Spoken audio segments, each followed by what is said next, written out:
नमो नमः सुप्रभातम। आज बच्चों हम पढ़ेंगे सप्तमः पाठः। पाठ का नाम है संकल्पः सिद्धिदायकः।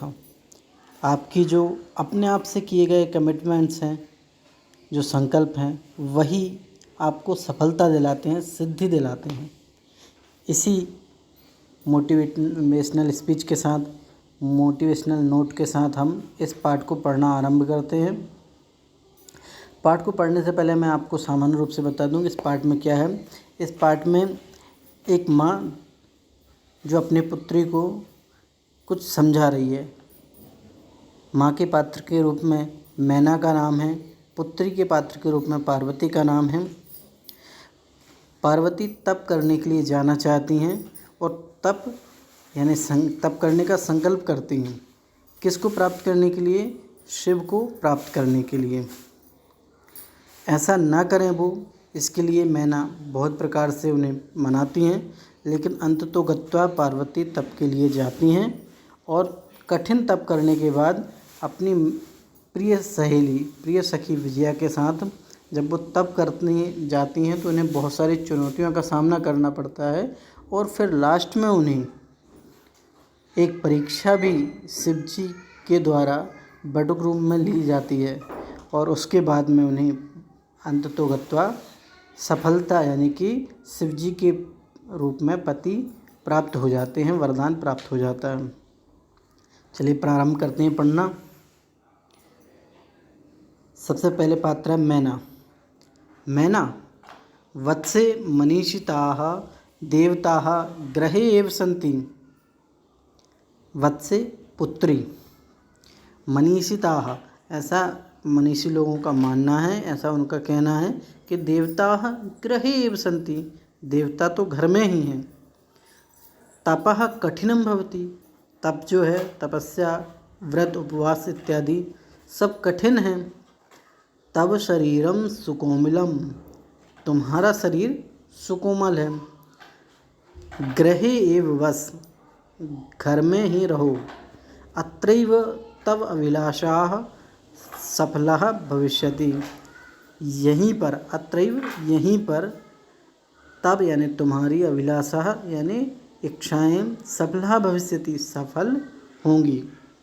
माँ कहना चाह रही है कि ऐसा मानना है लोगों का कि देवता तो घर में ही रहते हैं और तप कठिन भी होता है, तुम्हारा शरीर तो सुकोमल है, इसलिए तुम कहीं मत जाओ, घर में ही रहो और तुम्हारी अभिलाषा यहीं पर ही पूर्ण हो जाएगी। ऐसी बात सुनकर पार्वती कहती है, अम्ब, हे माँ, तादृशः अभिलाषः तु तपसा एव पूर्णा भविष्यति। इस प्रकार की अभिलाषा तो तप से ही पूर्ण होती है। अन्यथा तादृशं पतिं कथं प्राप्स्यामि, नहीं तो उस प्रकार का पति कैसे प्राप्त करूँगी। अहम तपः एव चरिष्यामि, मैं तो तप ही करूँगी। इति मम संकल्पः, यह मेरा संकल्प है। अब ये उनका कमिटमेंट था। क्या कमिटमेंट था? यही कि मैं शंकर जी को पति के रूप में प्राप्त करना चाहती हूँ और उसके लिए क्या करना चाहती हूँ? तप। माँ ने उन्हें समझाया कि तुम तो सुकोमल हो, तुम्हारा शरीर सुकोमल है और तप कठिन होता है, इसलिए मत जाओ, यहीं रहो। लेकिन वास्तव में वो मन में संकल्प कर चुकी थी, इसलिए कठिनाइयों को पार करते हुए वो जाने की बात कहती हैं। अब माँ फिर से कुछ कहती हैं। मैना, पुत्री त्वमेव जीवनाभिलाषा, पुत्री त्वमेव मे जीवनाभिलाषा, हे पुत्री, तुम ही मेरे जीवन की अभिलाषा हो, यानी तुम ही मेरे जीने की एकमात्र इच्छा हो। पार्वती, सत्यम परम मम मनः लक्ष्यम प्राप्तुम आकुलितम वर्तते। सही कहा आपने, किंतु मेरा मन लक्ष्य प्राप्त करने के लिए, जो मैंने संकल्प किया है उसे पूरा करने के लिए आकुलित है, यानी कि बेचैन है, परेशान है। सिद्धिं प्राप्य पुनः तवीव शरणम आगमिष्यामि, और सिद्धि प्राप्त करने के बाद आपकी ही शरण में आ जाऊंगी। अद्यैव विजया साकं गौरी शिखरम गच्छामि। आज ही विजया के साथ गौरी शिखर नाम के पर्वत पर तप के लिए जाऊंगी, ऐसा पार्वती कहती हैं। अब यहाँ पर लिखा है ततः पार्वती निष्क्रमति। यह एक एक्शन को बता रहा है कि वहाँ से पार्वती जी निकल जाती हैं, है ना। ये किसी पात्र के द्वारा कहे हुए वाक्य या डायलॉग नहीं है, यह एक क्रिया है, एक्शन है कि हाँ पार्वती जी ऐसा बोल के वहाँ से चली जाती हैं। पार्वती मनसा वाचा कर्मणा च तपः एव तपति। और पार्वती क्या करती हैं वहाँ से जाने के बाद? मनसा मन, वाचा वाणी, कर्मणा कर्म, तीनों के द्वारा तप करती हैं। कदाचित रात्रौ स्तंडिले कदाचित च शिलायां स्वपिति स्म। कभी, कदाचित यानी कभी, रात्रि यानी रात में, कभी तो रात में पार्वती क्या करती थीं? स्तंडिले यानी ज़मीन पर सोती थीं, और कभी कदाचित शिलायाम अर्थात पत्थर की शिला पर स्वपिति स्म सोती थीं। और उनकी सहेली जो विजया थी, एक दिन वो बोली, क्या बोली? एकदा अवदत्, एकदा विजया अवदत्, किम अवदत्, क्या बोली? तो सुनिए। विजया, सखी तपः प्रभावात्, तप के प्रभाव से, हिंस्र पशवोपि, हिंसक जो पशु हैं वो भी, तब सखाया जाता, तुम्हारे तप के प्रभाव से जो हिंसक पशु हैं वो भी तुम्हारे मित्र हो गए हैं, यानी अब उन्होंने तुम्हारे प्रति हिंसा करना छोड़ दिया है। पंचाग्नि व्रतमपि त्वम अतपः, एक तप होता है विशेष प्रकार का, उस तप का नाम पंचाग्नि तप व्रत होता है, तो वह व्रत भी तुमने कर लिया है। पुनरपि तव अभिलाषा न पूर्णः अभवत्, और फिर भी तुम्हारी जो अभिलाषा है वो पूरी नहीं हुई है। अब विजया के मन में ये ऐसी शंका आ रही है कि तुमने इतना तप किया है कि तप करने के कारण जो जंगल के हिंसक पशु थे वह भी तुम्हारे मित्र हो गए हैं, और तुमने पंचाग्नि नामक कठिनतम व्रत को भी कर लिया है, लेकिन तुम्हें अभी तक सफलता नहीं मिली है, ऐसी उसके मन में शंका थी।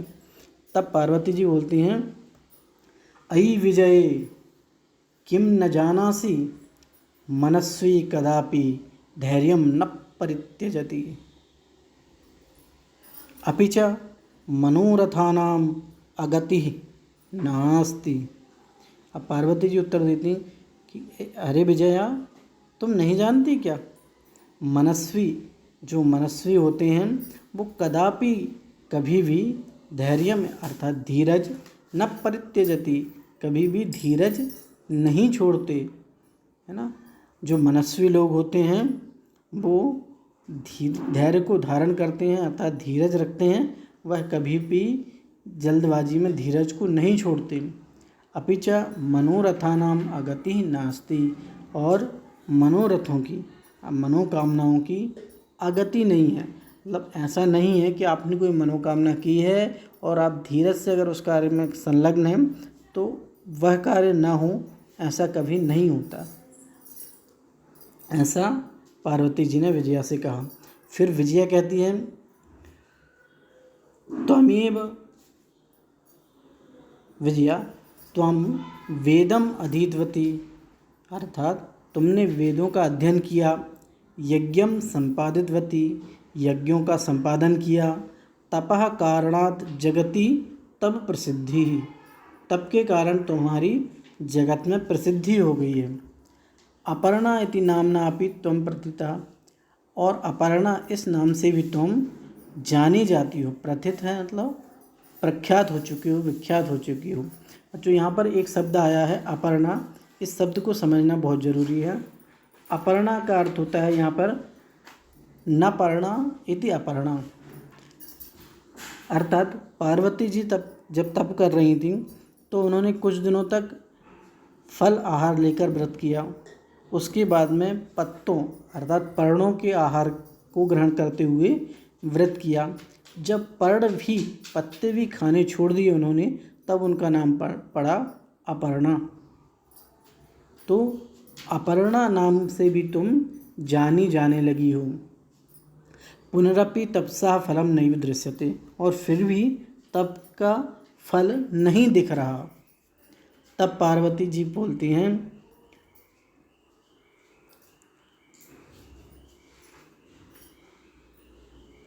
पार्वती अयि आतुर हृदय कथम त्वम चिंतिता।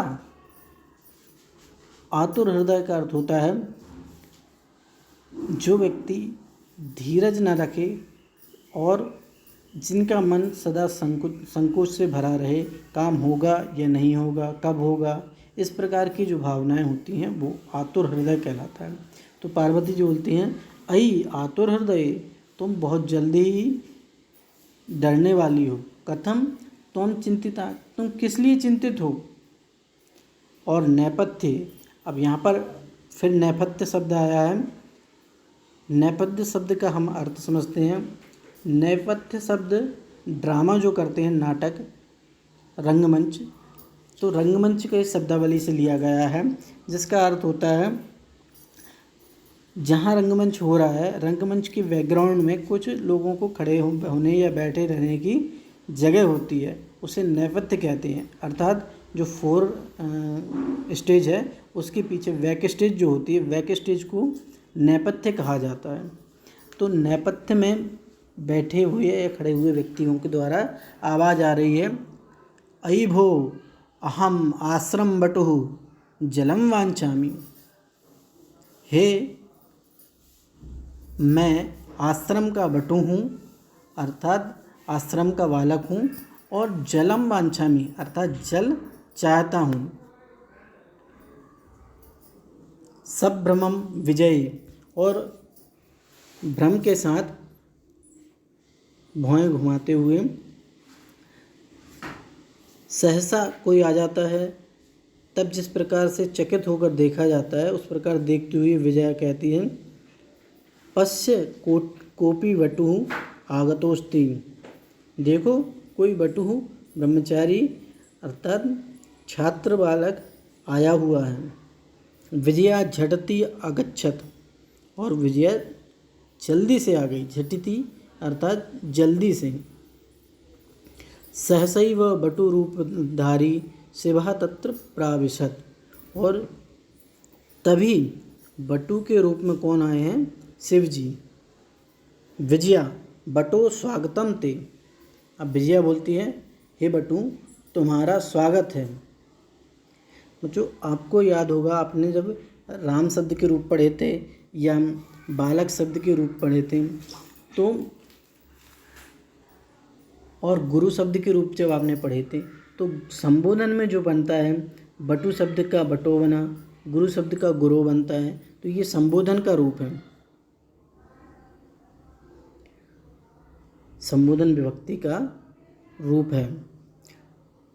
अब वो संबोधन कर रही है विजया और कह रही है, बटु तुम्हारा स्वागत है। उपवेशतु भवान, तुम यहाँ बैठो। यम मे सखी पार्वती, यह मेरी सहेली पार्वती है। शिवम प्राप्तुम अत्र तपः करोति, शिव जी को प्राप्त करने के लिए यहाँ तप कर रही हैं। बच्चों चित्र में देखो, दो स्त्री पात्र दिख रहे हैं, जो तप करती हुई दिख रही हैं वो पार्वती, ये उनकी सखी विजया, और ये आश्रम बटु अर्थात आश्रम में पढ़ने वाला विद्यार्थी। बटु बोलते हैं, अभी तक विजया ने बोला, बटु बोलते हैं, हे तपस्विन किम क्रियार्थम पूजोपकरणम वर्तते, तुम पूजा क्यों कर रही हो, क्यों व्रत कर रही हो। स्नानार्थम जलम सुलभम, नहाने के लिए पानी उपलब्ध है। भोजनार्थम फलम वर्तते, और भोजन के लिए फल हैं, इसलिए स्नान करो और फल का भोजन करो। क्यों भूखे प्यासे रहकर तप कर रही हो। त्वं तु जानासि एव शरीर माध्यम खलु धर्म साधनम, और तुम तो जानती ही हो कि शरीर मात्र धर्म का साधन है, और शरीर ही नहीं रहेगा तो धर्म का पालन कैसे करोगी। इसलिए तुम व्रत छोड़ दो और स्नान कर बढ़िया फलों का भक्षण करो। पार्वती लेकिन कुछ नहीं बोलती, पार्वती तूष्णीम तिष्ठति। अब बच्चों यहाँ पर एक शब्द आया तूष्णीम। तूष्णीम का अर्थ क्या होता है? तूष्णीम का अर्थ होता है चुप रहना। तिष्ठति का अर्थ होता है बैठना। पार्वती तूष्णीम तिष्ठति अर्थात पार्वती चुप बैठ जाती हैं। बटु, हे तपस्विनी, किमर्थम तपः तपसी शिवाय। हे तपस्विनी, तुम किस लिए शिव तपस्या कर रही हो? शिव के लिए। पार्वती पुनः तूष्णीम तिष्ठति। पार्वती जी फिर से चुप बैठी हैं, वो कुछ नहीं बोल रही। विजया लेकिन आकुली हुई है, एकदम जटपटाते हुए बोली, आम तस्मै ये तपः तपति। हाँ, उन्हीं शिव के लिए तो ये तप कर रही है। बटुरूपधारी शिवा सहसैव उच्चैः उपासति। और उपहास करते हुए उच्च स्वर में हंसते हुए बटुरूपधारी शिवा कहते हैं, हा हा हा, अयि पार्वती सत्यमेव त्वं शिवं पतिमिच्छसि। हा हा हा, नामना एव शिवः अन्यथा अशिवः। वह तो नाम से ही शिव है, अन्यथा वह अशिव है। अब बच्चों यहाँ पे शिव शब्द का अर्थ होता है कल्याणकारी और अशिव का अर्थ होता है बुरा या अकल्याणकारी। तो यहाँ पर उन्होंने कहा कि वो नाम से ही शिव हैं, अन्यथा वह अशिव हैं, मतलब कोई कल्याणकारी नहीं है वो। क्यों? क्योंकि श्मशाने वसति। अब वो उपहास कर रहे हैं उनको, उनकी परीक्षा लेने के लिए उल्टा बोल रहे हैं कि श्मशाने वसति, शमशान में वास करते हैं वो तो। यस्य त्रीणि नेत्राणि, जिनके 3 नेत्र हैं, वसनम व्याघ्र चर्मम, और जो उनके वसन हैं, वस्त्र हैं, वो क्या है? व्याघ्र चर्म, है ना, व्याघ्र की चमड़ी। अंगरागः चिताभस्म, और अंग में लगाने के लिए अंगराग क्या है? चिता की भस्म, कोई पाउडर इत्यादि नहीं है, चिता की भस्म लगाते हैं वो। परिजनाश्च भूतगणाः, और उनके जो परिजन हैं, रिश्तेदार हैं, दोस्त मित्र हैं, वो क्या हैं? भूतगण हैं। किम तमेव शिवम पतिमिच्छसि, क्या उसी प्रकार के शिव जी को पति के रूप में चाहती हो? अब पार्वती जी क्रोधित हो जाती हैं। पार्वती क्रुद्धा सती, अरे वाचाल अप्सर, जगति न कोपि शिवस्य यथार्थं स्वरूपं जानाति, यथा त्वमसि तथैव वदसि। हे वाचाल, वाचाल का अर्थ होता है ज़्यादा बोलने वाला। हे वाचाल, अप्सर, यहाँ से जाओ।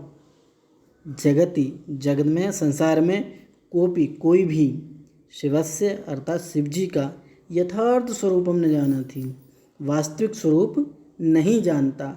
यथा त्वमसि तथैव वदसि, जैसे तुम हो वाचाल, उसी प्रकार की तुम वाचालता कर रहे हो।